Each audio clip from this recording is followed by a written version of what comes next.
Assalamualaikum. I am Dr. Najmi Usman. Today we are presenting our first lecture on online e-class.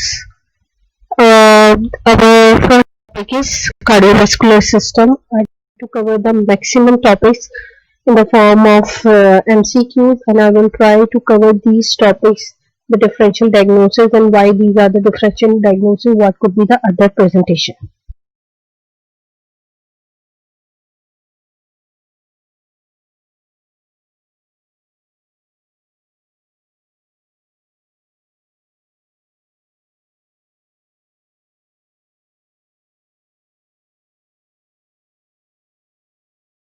ये पहला MCQs जो भी हम discuss कर रहे हैं वो new born with central cyanosis loud S1 and normal S2 ECG normal x ray chest normal diagnosis. ठीक है, ज़्यादातर लोगों ने सही बताया AV फिस्टुला, क्योंकि TGA truncus arteriosus tricuspid atresia TOF ये हमारी है ना 4 साइनोटिक हार्ट डिजीज, इनमें हमें जो है वो लाउड S2 मिलता है। ठीक है, सिंगल S2 मिलेगा और वो भी लाउड हमें मिलेगा। लेकिन एवी फिस्टुला जो अब एवी फिस्टुला हमारे कितने टाइप के होते हैं, वो भी 3 टाइप के होते हैं। एवी फिस्टुला कॉर्नरी वाला, एवी फिस्टुला पल्मोनरी, एवी फिस्टुला सिस्टमिक। जो हमारा कॉर्नरी एवी फिस्टुला है ना, वो इस क्लासिफिकेशन पे ठीक बैठता है। जो ये हमें फाइंडिंग उन्होंने दी हुई है उसमें हमें जो है वो सेंट्रल साइनोसिस मिल रहा होता है, अच्छा, अब सेंट्रल साइनोसिस उसमें हमें क्यों मिलेगा? खाली अगर एवी फिस्टुला होगा तो सेंट्रल साइनोसिस नहीं मिलेगा। एवी फिस्टुला मोस्ट कॉमनली जो है वो एसोसिएट करता है टॉफ के साथ, तब हमें सेंट्रल साइनोसिस उसमें मिलेगा। ठीक है ना, उसमें हमारा जो है वो S1 लाउड होगा, S2 नॉर्मल होगा, ECG नॉर्मल होगी, एक्सरे चेस्ट नॉर्मल होगा। लेकिन इसमें हो सकता है आप लोगों को जो है वो एग्जाम में इस तरह का भी आ जाए, एवी फिस्टुला कॉर्नरी, एवी फिस्टुला पल्मोनरी, एवी फिस्टुला सिस्टमिक। तो आपने कॉर्नरी वाले को टिक करना है। एवी फिस्टुला जो पल्मोनरी है वो हमारा 60% ऑफ पेशेंट जो है वो हेरिडिटरी हेमरेज टेलेंजिक्टेजिया के साथ होते हैं उसमें। ठीक है, बाई डायरेक्शनल, इसमें risk of pulmonary multiple pulmonary arteriovenous fistula हमारा हो सकता है। साइनोसिस बड़े चल के साइनोसिस बहुत ज़्यादा हो सकता है और क्लबिंग भी हमें मिल सकती है। इसमें भी यूजुअली हमारी ECG नॉर्मल होती है और चेस्ट एक्सरे नॉर्मल हमारा होता है। ठीक है, लेकिन इसमें हमें क्लबिंग आपको मिलेगी। लेकिन और जो आपका सिस्टमिक है उसमें मोस्ट कॉमन सिस्टमिक साइज जो है वो साइट्स हमारी ब्रेन और लिवर होती है। इसमें हमें सिस्टोलिक और कंटिन्यूस मरमर मिल रहा होता है अफेक्टेड ऑर्गन पे। इजेक्शन सिस्टोलिक मरमर हमारा ऑल ओवर द प्रीकॉर्डियम हमें मिल रहा होता है because of increase blood flow through the seminal valve. ठीक है, पेशेंट प्रेजेंट कर सकता है विद लार्ज सेरिब्रल एट्रोवीनस फिस्टुला और कंजेस्टिव हार्ट फेलियर के साथ। इसमें पेशेंट कभी कभी हमारी न्यूनेटल एज में ही डाई हो जाते हैं। ये एवी फिस्टुला सिस्टमिक है जो सबसे ज़्यादा डेंजरस है। ठीक है, एवी फिस्टुला सिस्टमिक में हमारे कंजेनिटल हार्ट फेलियर की वजह से न्यूनेट डाई हो सकते हैं। तो इसका आंसर होगा AV fistula coronary. So second step हमारी है newborn with cyanosis on day 1 of life with respiratory distress. X-ray chest showing normal heart size with increased pulmonary marking. So here categorically हमें जो चीजें याद रखनी है वो है cyanotic heart disease with increased pulmonary vascular marking and cyanotic heart disease with decreased pulmonary vascular marking. अब जो इंक्रीज पल्मोनरी वेस्कुलर मार्किंग के साथ हमारी आ रही है वो है transposition of the great artery TGA, total anomalous pulmonary venous return. ठीक है, फिर ट्रंकस आर्टरियोसिस, ये 3 आ गई। अब जो टॉप और ट्राइकस्पिड एट्रीजिया है ना, ये हमारा किस में आ जाएगा, ये हमारा डिक्रीज पल्मोनरी वेस्कुलर मार्किंग में आ जाएगा। तो इन दो को यहां से हमने निकाल दिया, फिलहाल इनको हम पीछे कर देंगे।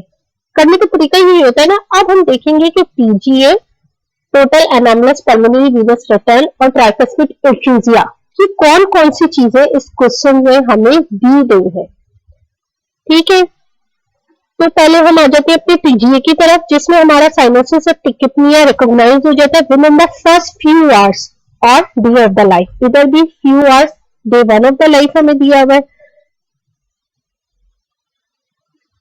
फिर हमारी यहाँ पे आ जाती है कि एक्सरे चेस्ट में हमें जो है वो नॉर्मल हार्ट का साइज मिल रहा है, ये भी हमारा टीजीए को फेवर कर रहा है, ठीक है। और फिर इंक्रीज पल्मोनरी मार्किंग, ये भी हमारी टीजीए को फेवर कर रही है।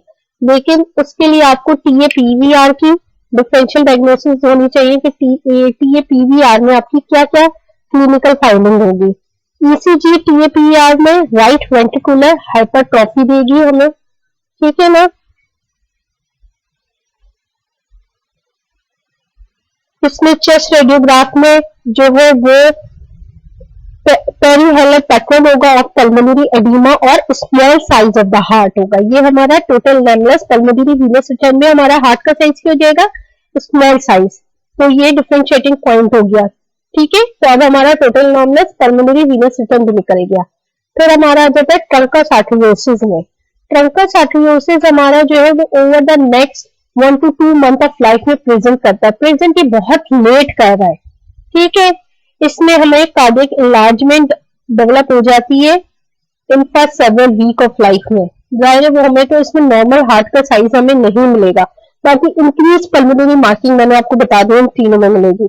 अब थोड़ा सा हम टीजीए को देख लेते हैं कि टीजीए में जो है वो हमारा इन्फेंट साइनोसिस हमें with mild degree of right ventricular outflow obstruction initially हमारी प्रेजेंटिंग हो सकती है। हार्ट फेलियर के सिम्टम्स हमें मिल सकते हैं, क्यों, वेंट्रिकुलर लेवल पर लेफ्ट टू राइट शंट अगर हमें मिल जाए, ठीक है।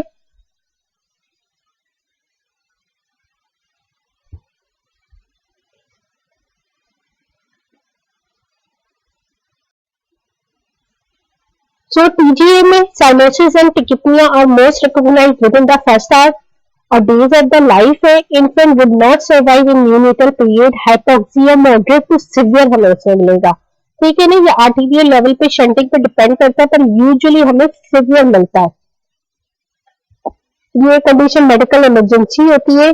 अब ये कौन सा टीजीए की बात करें, विद इंटैक्ट वेंट्रिकुलर सेप्टम के साथ। इसमें ईसीजी पे हमें नॉर्मल हार्ट साइज मिलता है with right sided dominant pattern मिलेगा। चेस्ट रेडियोग्राफ में जो है वो या तो हमें माइल्ड कार्डियोमेगेली अब मिलेगी, लेकिन ज्यादातर हमें जो है वो नॉर्मल हार्ट का साइज मिल रहा होता है, ठीक है। और normal to increase pulmonary blood flow मिलेगा।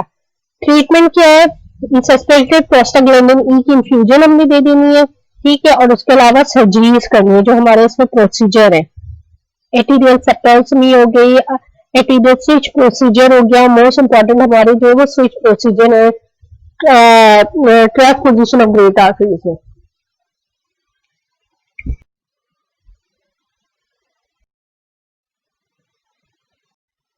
Third one is, which one of the following cyanotic heart disease present with hypoglycemia? TGA, TA, PVR, TOF, tricuspid atresia या truncus arteriosus। तो इसका आंसर भी ट्रांसपोजिशन ऑफ ग्रेट आर्टरीज होगी। Transposition of great arteries में हमें जो metabolic changes मिलते हैं वो एक एसिडोसिस होती है, दूसरा हाइपोग्लाइसीमिया होता है, तीसरा हाइपोकैल्सीमिया होता है। अब इसमें हाइपोग्लाइसीमिया हमें क्यों मिल रहा है, इसकी जो रीजन है वो प्रोबेबली जो है वो secondary to pancreatitis islet cells hypertrophy and hyperinsulinemia है, ठीक है ना।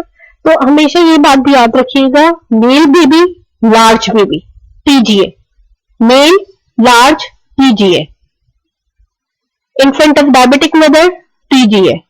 अगर इन्फेंट ऑफ डायबिटिक मदर आपको जो है वो साइनोसिस के साथ मिल रहा है, उन्होंने आखिर शुरू में लगा दिया है कि it is infant of diabetic mother, तो आपने टीजीए करना है, ठीक है ना। वरना इन्फेंट ऑफ डायबिटिक मदर की मोस्ट कॉमन कार्डियक फाइंडिंग कौन सी होती है, septal hypertrophy, transverse septal hypertrophy. ये परसिस्टेंट नहीं करती है, ठीक है, ये ट्रांजिएंट होती है। ट्रांजिएंट सेप्टल हाइपरट्रॉफी ये ट्रांजिएंट होती है, मतलब पैसेज ऑफ टाइम ये सेटल्ड हो जाती है।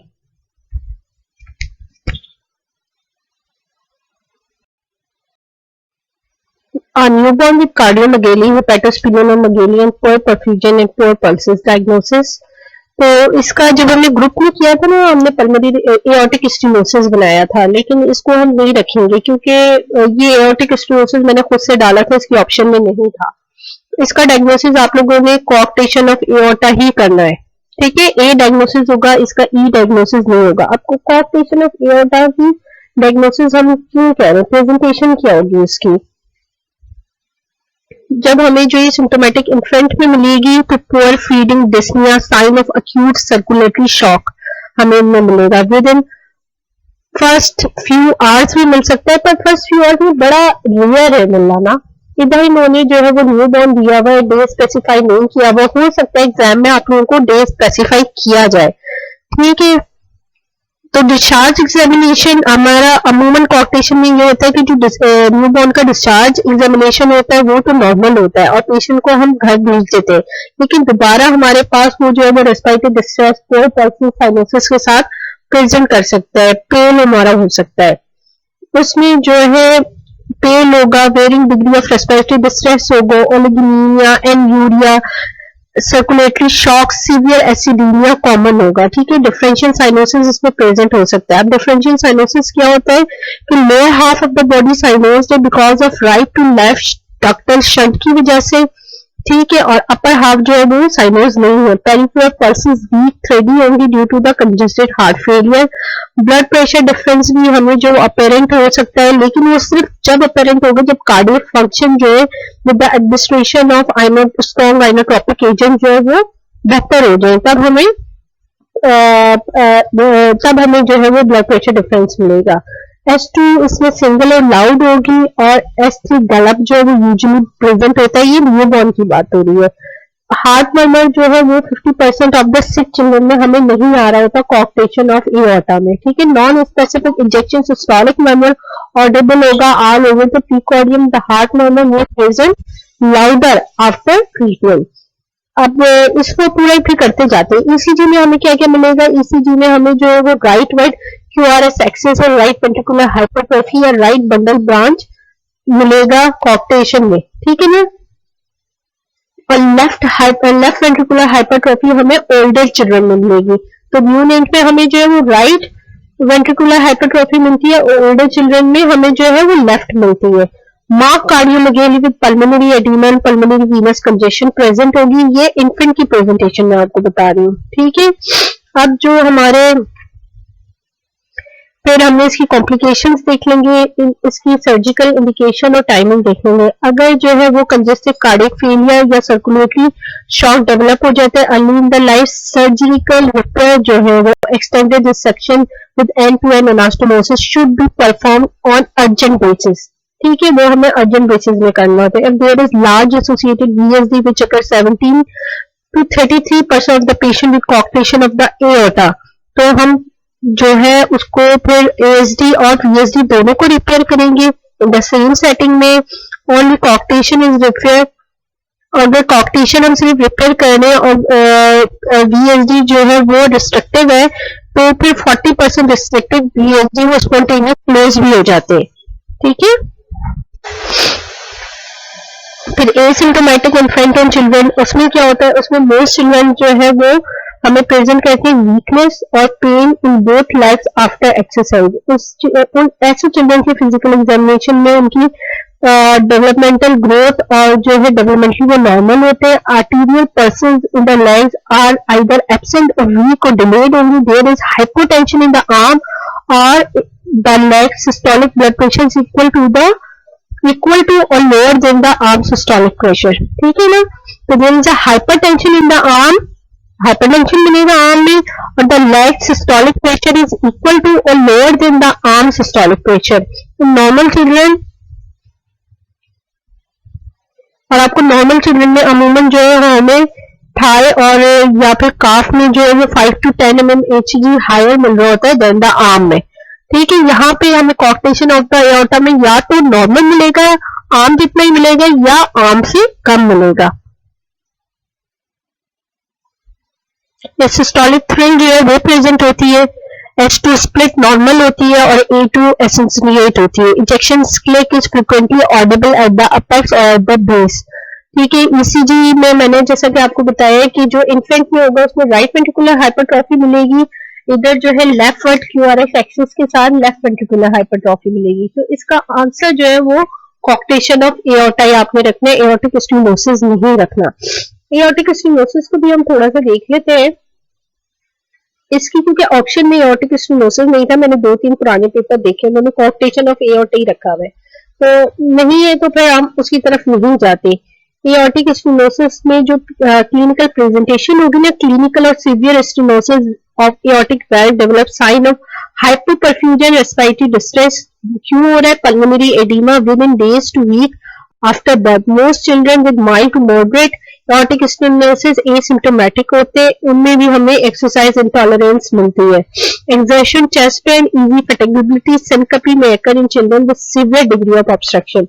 फिजिकल एग्जामिनेशन में infant and children with aortic stenosis acyanotic होते हैं और नॉर्मल डेवलप्ड होते हैं, except with critical aortic stenosis में। बाकी सब में जो है वो ब्लड प्रेशर इज नॉर्मल होता है, but a narrow pulse pressure is present in severe aortic stenosis. Patient with supravalvular aortic stenosis may have a higher systolic pressure in the right arm than the left arm। ठीक है।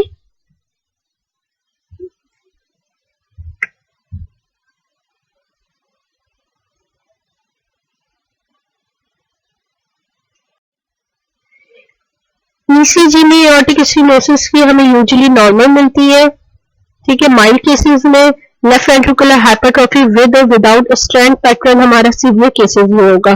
Correlation severity of aortic stenosis easy abnormality is relatively poor है, इतनी correlation नहीं होती इन दोनों की आपस में। रेडियोग्राफ में heart size usually normal in children मिलता है, बट डायलेटेड असेंडिंग एओर्टा और prominent aortic knob may be seen occasionally in valvular aortic stenosis resulting from the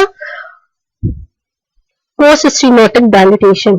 ठीक है। Significant cardiomegaly does not develop unless congestive heart failure हो। ठीक है।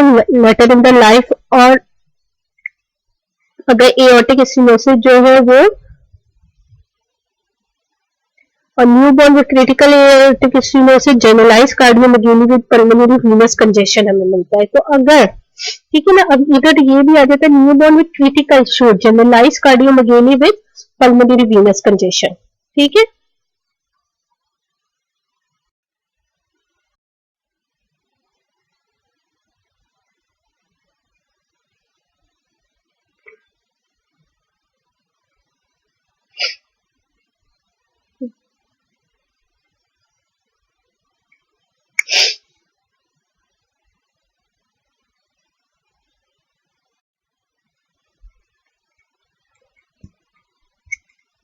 अब हमारे मेजर क्राइटेरिया कौन से हैं? Micro organism consisted with infective endocarditis from persistently positive blood culture finding defined as greater more than 2 positive culture finding of blood sample drawn 12 hour apart, or 3 or most of more than 4 separate culture finding of blood within first and last sample drawn 1 hour apart। Single positive culture of CB or anti-phase IgG titer is greater than 1:800। Evidence of endocardial involvement, either cardiographic finding for infective endocarditis हमें इसमें मिले। ठीक है।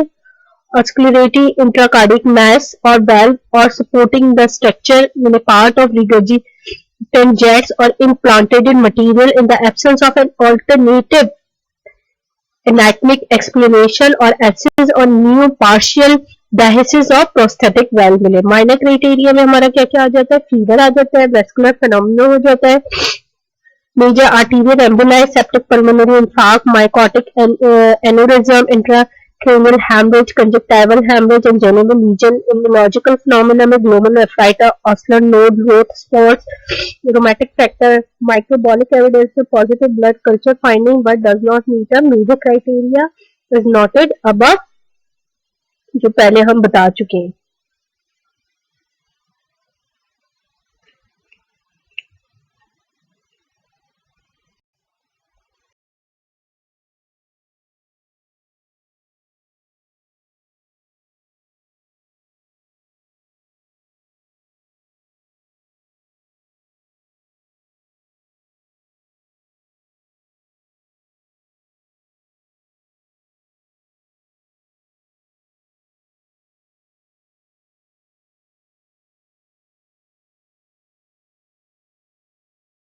ये वाली हमारी stem थी। 12-year-old boy presented with systolic murmur at fourth intercostal space with thrill. There is no cyanosis, clubbing, normal splitting of S2 diagnosis। ठीक है। अब ये पुअर रिकॉल थी।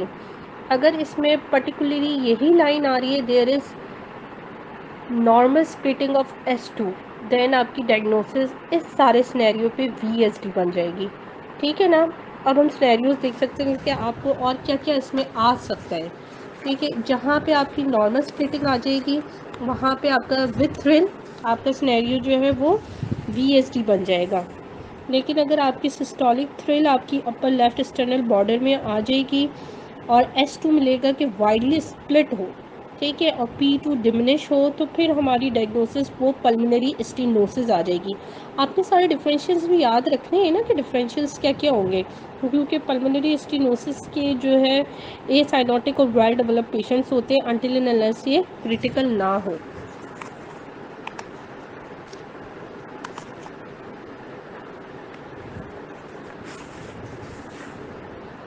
इसी तरह एओर्टिक स्टेनोसिस में भी पेशेंट जो है वो एसाइनोटिक होगा, नॉर्मली डेवलप्ड होगा, कोई ग्रोथ रिटार्डेशन नहीं होगी। VSD में हमें ग्रोथ रिटार्डेशन मिल सकती है। ठीक है, VSD में हमारी जो है वो पुअर ग्रोथ मिलती है हमें।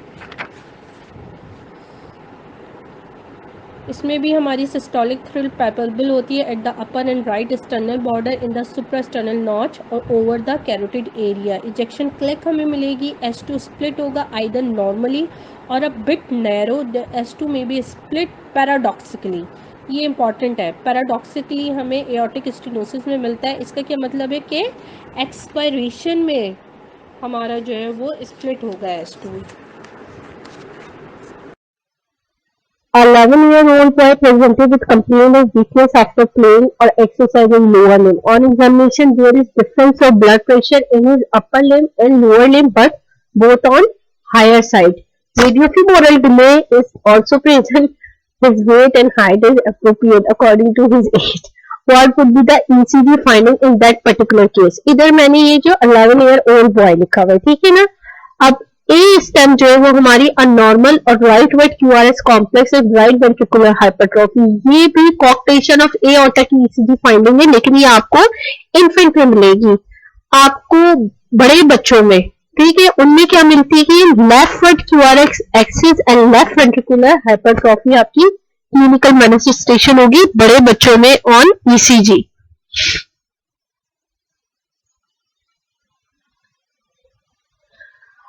और न्यू नेट्स में आपको जो है और यंग इन्फेंट आपको राइट या बायोवेंटिकुलर हाइपरट्रॉफी देंगे।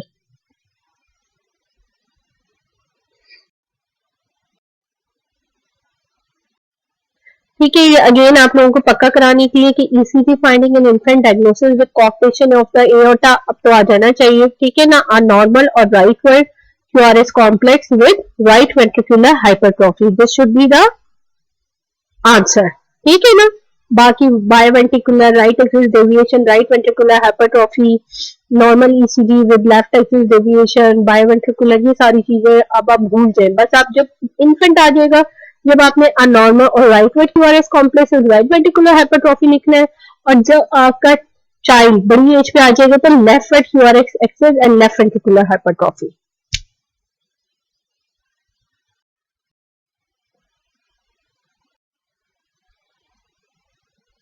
In post-operative ward, a 10-year-old boy was complaining for acute abdomen. He was operated for coarctation of aorta. He was okay in initial 24 hours. Nasogastric slow feed started. After 36 hours of surgery, he developed vomiting and nausea with severe abdominal pain. Cause of his symptom, basically cause of his symptom है post कोअक्टेक्टमी syndrome है। ठीक है, अब उस syndrome की cause क्या है? उस सिंड्रोम की कॉज है पोस्ट ऑपरेटिव मेजेंटेरिक आर्थराइटिस। अब इस पोस्ट मेजेंटेरिक आर्थराइटिस हमारा क्यों डेवलप हो रहा है? क्योंकि restoring pulsatile blood flow to the mesenteric artery है, जो रिजल्ट कर रही है मेजेंटेरिक आर्थराइटिस का, in which the arteries become distended and may rupture.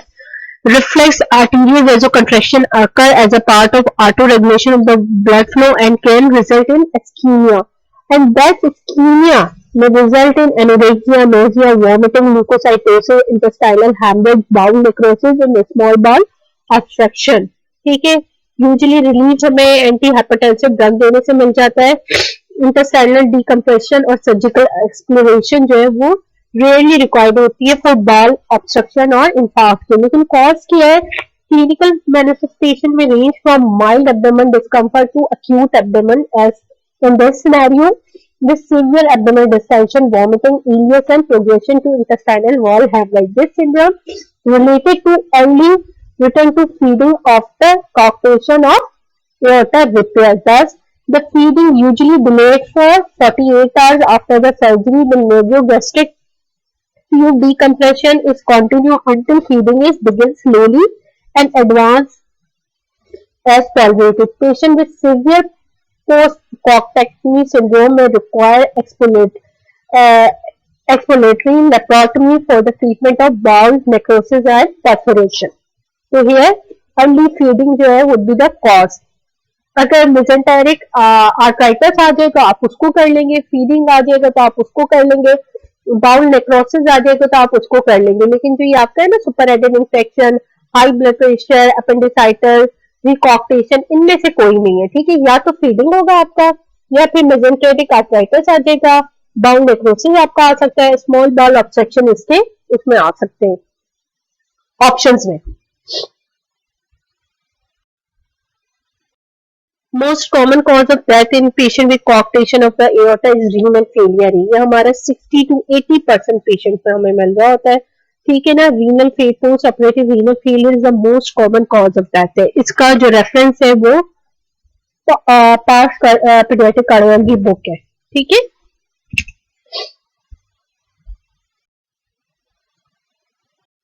अब आगे जो ये मैंने एमसीक्यूज लिए, ये इंसिडेंस और प्रीवेंसेस के, ये आपके इंपॉर्टेंट है।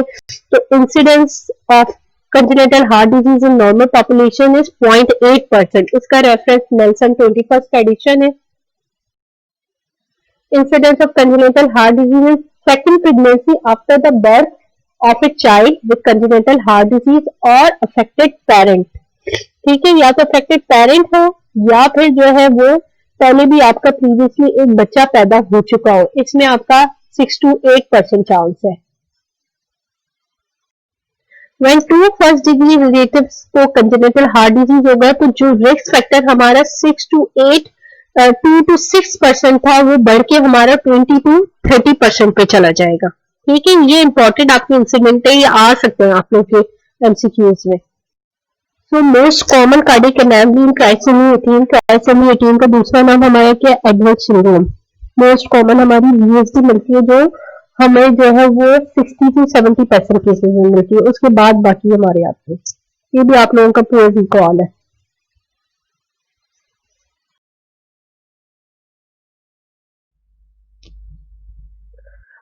An 11-year-old boy presented in OPD with a complaint of decreased activity, poor intake, easy fatigue. On examination, his weight is less than 10 centile.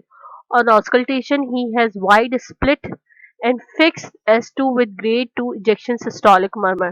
What would be his ECG finding? ठीक है, अब ये आप देख लें, ये जो सिनेरियो है ना ये एएसडी का है। तो एएसडी में अगर आपको याद हो कि मैंने आप लोगों को एक वीडियो भेजी थी फेसबुक ग्रुप में, जिसमें मैंने आपको बताया था कि डिलेड डीपोलराइजेशन की वजह से एएसडी में आपकी जो है वो राइट वेंट्रिकुलर हाइपरट्रॉफी मिल रही होती है, राइट एट्रियल हाइपरट्रॉफी मिल रही होती है। तो डिलेड डीपोलराइजेशन की वजह से आपको जो है राइट एक्सिस डेविएशन के साथ राइट बंडल ब्रांच ब्लॉक मिलता है। ये इसकी एएसडी की फाइंडिंग होगी। और एएसडी और वीएसडी दोनों में एक्सरे को डिफरेंशिएट हम कैसे करेंगे, इसमें ये पॉइंट भी इंपॉर्टेंट है।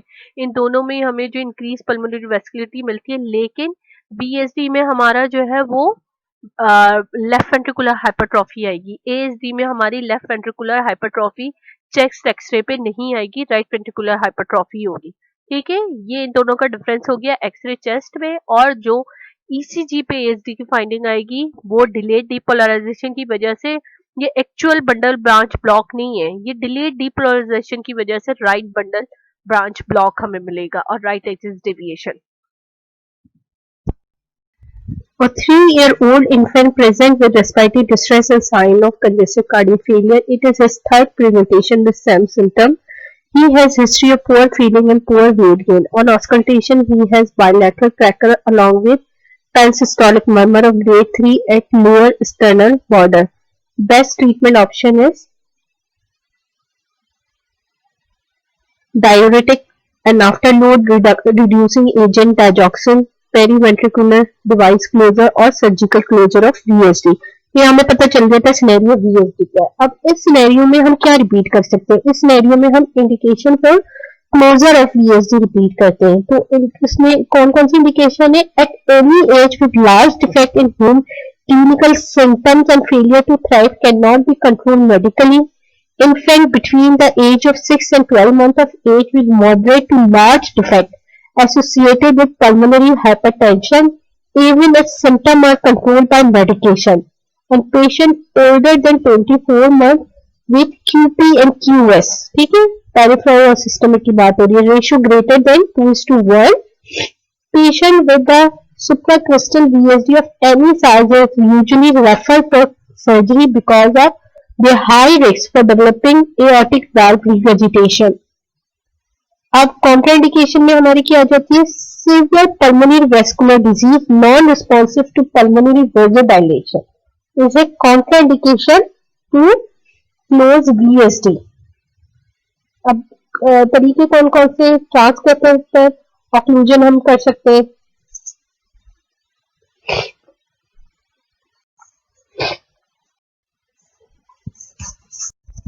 अब आप इस MCQs को देखिए। A 12-year-old boy presented with history of exercise intolerance and easy fatigability. He has also history of recurrent pneumonia on auscultation, normal first heart sound with wide and fixed split of S2। यहाँ तक आपको बिल्कुल ASD वाली presentation आ रही है। कहाँ से change हो जाती है? X-ray show cardiomegaly involving all 4 chamber, increase pulmonary vascular marking and main pulmonary artery segment is prominent. यहाँ पे देखें ऑल 4 चैम्बर हमारे डायलेट हो गए। जब ये वर्ड आ जाएगा ना तो आपने इसको AVSD पे ले जाना है। ठीक है, history of exercise intolerance, easy fatigability, recurrent pneumonia हमें मिलते हैं especially in infant with large left to right shortness, severe mitral insufficiency भी हमें मिल सकती है। ठीक है, in this patient cardiac enlargement is moderate और marked and the precordium is hyperdynamic. Auscultatory sign left to right shunt include a normal or loud S1, wide splitting of S2, pulmonary systolic ejection murmur sometimes preceded by the click or low pitch with diastolic rumbling murmur। mitral insufficiency इसमें हमें मिल सकती है जिसका हमें harsh apical homosystolic murmur मिल सकता है जो रेडिएट करेगा लेफ्ट एक्सिला में। डायग्नोसिस चेस्ट रेडियोग्राफ में होगा। Complete AV septum often moderate to severe cardiac enlargement by prominence of both ventricle and atria। all 4 chamber हमें enlarge देंगे। इसकी इंपॉर्टेंट क्या है आपका? इसकी बहुत ज्यादा ECG फाइंडिंग भी इंपॉर्टेंट आती है MCQs में। तो ECG फाइंडिंग में हमें जो है इसमें AV septal defect distinct and usually diagnostic होती है। उसमें हमें superior orientation of the mean frontal QRS axis with exit deviation to the right upper quadrant। ठीक है, superior axis हमें superior right upper quadrant हमें मिलता है AVSD में। ये बात आपने याद रखनी है। So important ECG finding superior QRS axis, ठीक है, ये आपको इसमें मिलेगा। राइट वेंट्रिकुलर हाइपरट्रॉफी और राइट बंडल ब्रांच ब्लॉक हमें इसमें मिल सकता है जैसे AFT में मिलता है। First degree heart block prolonged PR interval is present in about 50% of cases। इसकी ECG फाइंडिंग इंपॉर्टेंट है, ये आप लोगों ने याद कर लेनी है, राइट डाउन कर लेनी है कहीं।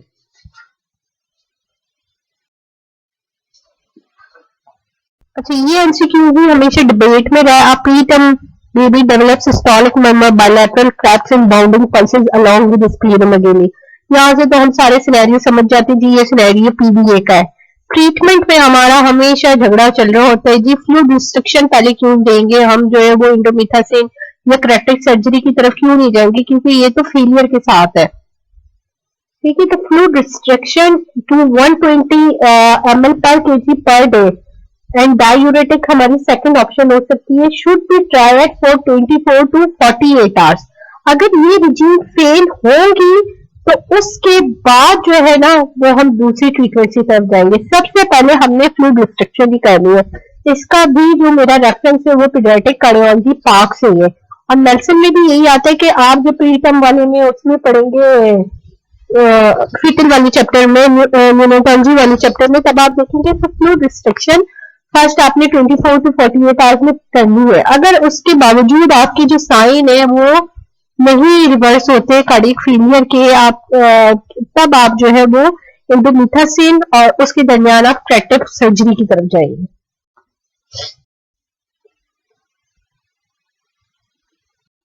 पीडीए की सिनेरियो को थोड़ा डिफरेंट करके दिया गया है। 15-day-old infant is brought to pediatrician office for poor feeding. She was born to primary gravida without any complication. The mother reports that her feed is poor. She gets tired easily when feeding to the point that she is worried about her feed intake. On physical examination, the baby has lost more weight than expected. Her cardiac examination revealed a grade 2 continuous machine-like murmur in the left intraventricular area with bounding pulse pressure. She is sent for an echocardiograph for further evaluation till the time ECG is done. What would be the ECG finding? ये हमारी again PDA में है, PDA की presentation है। तो PDA में ECG finding हमारी क्या होगी? Biventricular hypertrophy. अब यहाँ पे मैंने और भी दी है, देखते जाए। Right axis deviation with right bundle branch block, tick mark करें ESD को। Left axis deviation tick mark करें आप ट्राइकस्पिड एट्रीजिया को। Superior QRS axis tick mark करें AVSD को। तो ये तरीका है आपको याद कराने का। ये इंपॉर्टेंट और डेंजरस आप लोगों के चार्ट्स होते हैं जो 21st में हर एडिशन में नेल्सन के दिए होते हैं, इंपॉर्टेंट होते हैं। सिनेरियो बनाए इसका देख लीजिए। Familial AFD run in family as mother, maternal grandfather and now 10-year-old present with ASD, but there is no history of heart block. यहाँ पे देखिए मैंने लिखा है no history of heart block, which gene defect you suspect run in the family. इधर जो है ना हमारी दो जीन इंपॉर्टेंट है, ठीक है। कौन कौन सी? एक NKX2.5, दूसरी हमारी गेट A4, ठीक है। तो जो हमारी गेट A4 है ना वो ASD with no heart block के साथ होती है। Familial ASD without heart block के साथ हमारी गेट A4 है, लेकिन familial ASD with heart block अगर आ जाएगा, ये इस तरह भी स्टेप आ सकती है, there is history of heart block, तब आपकी जो हो जाएगी वो NKX2.5 वाली बी आंसर आएगा, ठीक है। सी आंसर की सूरत में आएगा जब no history of heart block हो, बी आंसर की सूरत में आएगा familial ASD with history of heart block.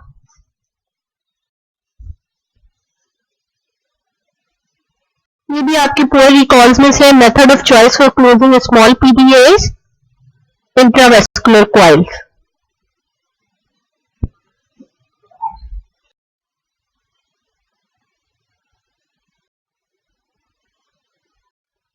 Sean syndrome is associated with coarctation of aorta and mitral valve prolapse along with, इसमें हमने ये देखना है कि कौन कौन सा आएगा।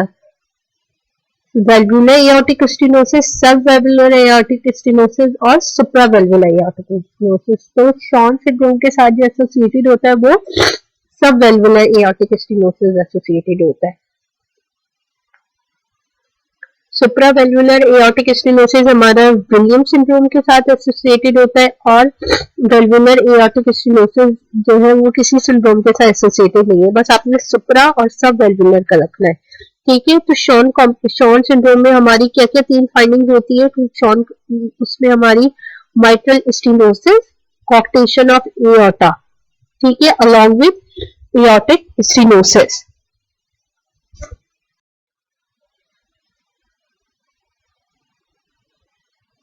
ये भी आप लोगों की नेल्सन में से निकाल हुआ है। The families with multiple individual affected with bikes aortic wall involving gene में बी नॉच 1 इसका आंसर होगा।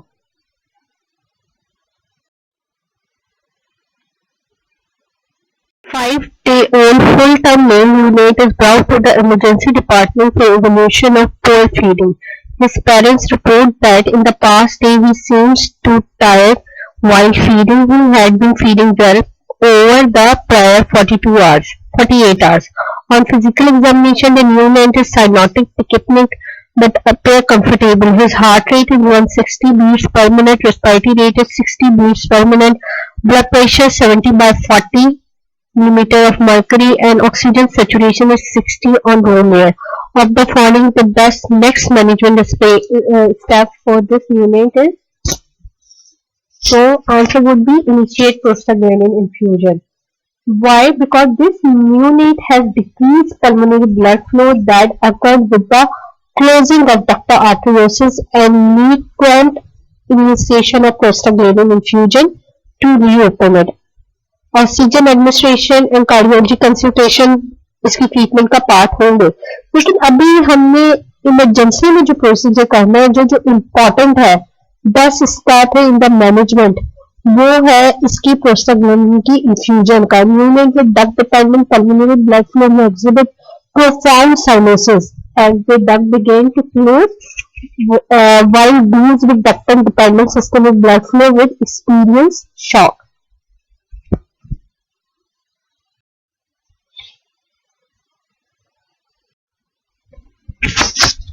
The second 10-year-old girl presents with history of unconsciousness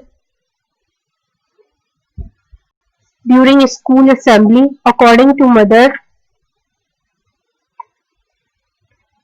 she frequently does complain of easy fatigability during the physical activity. On auscultation, there is mid-systolic murmur at the second right intercostal space. ये आप लोगों को खुद भी पता चल गया होगा, इसका आंसर एओर्टिक स्टेनोसिस होना चाहिए. क्यों? ये हम पहले भी डिस्कस कर चुके हैं कि एओर्टिक स्टेनोसिस जो है वो अडल्ट बच्चों में, बड़े बच्चों में जो है आपकी एक्सरसाइज इंटॉलरेंस और इजी फटिगिबिलिटी के साथ आता है. ठीक है ना. न्यूनेंट, अब इसको हम दोबारा से रिवाइज कर लेते हैं. न्यूनेंट विद क्रिटिकल और severe stenosis of aortic valve develop sign of hypoperfusion and respiratory distress caused by pulmonary edema within days to week after the birth. Most children with mild to moderate asymptomatic, occasionally exercise intolerance, exertion, chest pain, easy fatigability, or syncope may occur in child with severe degree of obstruction. Physical examination पे acyanotic होंगे, normal well developed होंगे. ठीक है. Blood pressure normal होगा इन patients का, तो आप कि आपने करना चाहिए. इसलिए क्वेश्चन था ना आप लोगों का कि सिंकपी के साथ चाहे वेजोवेगल भी क्यों ना, ईसीजी जो है वो मैंडेटरी होती है, क्योंकि वेजोवेगल हमेशा हमारा डायग्नोसिस ऑफ एक्सक्लूजन होता है. इकोकार्डियोग्राफी में माइल्ड केसेस में ईसीजी नॉर्मल मिलेगा. लेफ्ट वेंट्रिकुलर हाइपरट्रॉफी विद और विदाउट स्ट्रैंड पैटर्न में भी प्रेजेंट हो सकता है. ठीक है. रेडियोग्राफी में हार्ट साइज नॉर्मल होता है in children, but dilated ascending aorta or prominent aortic knobs occasionally हमें मिलती है with valvular aortic stenosis due to the post-stenotic dilatation. Significant cardiomegaly does not develop unless congestive heart failure occurs later in life or if aortic regurgitation becomes substantial.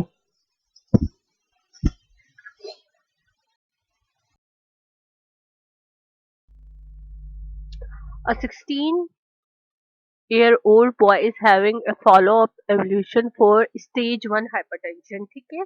इस line को गौर से देखें कि इसका follow up है फॉर स्टेज 1, यानी कि पहले हमने इसको डायग्नोस कर दिया है स्टेज 1 के लिए. His medical history is significant for asthma that is only symptomatic with upper respiratory tract infection, is otherwise healthy. There is no evidence of end organ damage from his hypertension.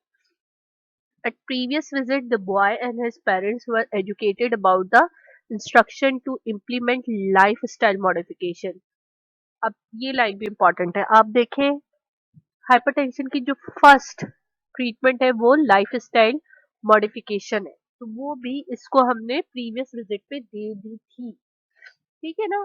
अब अगर second visit पे कोई change नहीं आता, blood pressure remain high रहता है, जैसा कि इस सिनेरियो में नेक्स्ट आगे आप देख रहे हैं, तो फिर हमने जो है वो एंटी हाइपरटेंसिव ड्रग्स शुरू करनी है इन बच्चों में. यहाँ पे आपका जो इम्पोर्टेंट है वो आपने हाइपरटेंशन की क्लासिफिकेशन देखनी है. प्राइमरी, सेकेंडरी हाइपरटेंशन, हाइपरटेंसिव इनकेप्टोपैथी, ये वाली चीजें इंपॉर्टेंट है. According to 2017 guidelines, angiotensin enzyme inhibitor, angiotensin 2 receptor blocker, or a thiazide diuretic should be used first. The only medication that fall under these classes in among the given option is linsopril. What is this linsopril? Linsopril is actually an ACE inhibitor, ethanol and beta blocker that may prove to be problematic in patient with asthma. यहाँ पे हमने इसका asthma बताया हुआ था, इसलिए हम इसे बीटा ब्लॉकर और एटिनॉल नहीं देंगे. ठीक है ना. तो ये आप देख लें कि इसमें क्लूज बड़े इंपॉर्टेंट है. सेकंड विजिट है, उसका फॉलो अप विजिट है, इसकी हेल्प हमने जो इसकी लाइफ स्टाइल मॉडिफिकेशन इम्प्लीमेंट कर दिया था. एस्थमा था बच्चे को, चाहे सिम्टोमेटिक हो या ना हो. उस इस सारे सिनेरियो को गैदर करके फिर हमने जो है वो ऑप्शन पे जाना है. एग्जाम में भी आपने ना इन्हीं बातों को देखना है, इन्हीं चीजों को, तब आप जाके इन सारी 3-4 चीजों को आप कलेक्ट करेंगे. वरना आपको लग रहा होगा जी ये तो बड़ी आसान से स्टैम्प है, इसमें तो हमसे हाइपरटेंशन की ट्रीटमेंट पूछिए, हम कोई सा भी एक ऑप्शन क्लिक कर दें. नहीं, एग्जाम में आपने इन्हीं सारी चीजों को गैदर करना है, उसके बाद आपने अपना ऑप्शन जो है वो चूज करना है. वाइज डिसीजन बहुत इंपॉर्टेंट है at the time of exam.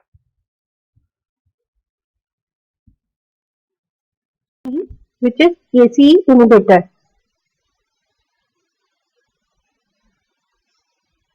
The most common cardiac anomaly in Turner syndrome.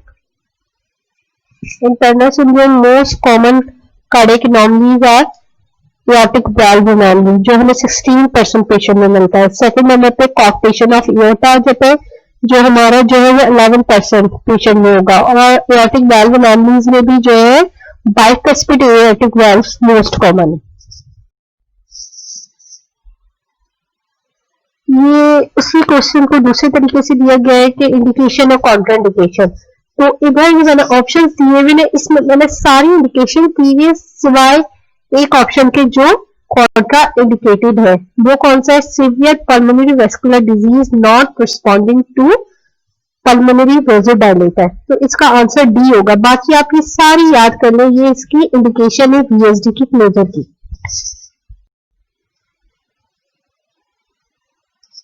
So treatment of choice in VSD with congestive heart failure. इधर डाइजॉक्सिन को आपने किसी भी कार्डियक डिजीज में बच्चों में जो है वो मार्क नहीं करना. डाइजॉक्सिन जो है वो अब बोरी में उठाकर समंदर में फेंक दी गई है. ठीक है ना. आपने इधर स्पाइरोलैक्टोन विद कैप्टोप्रिल इधर आंसर आएगा.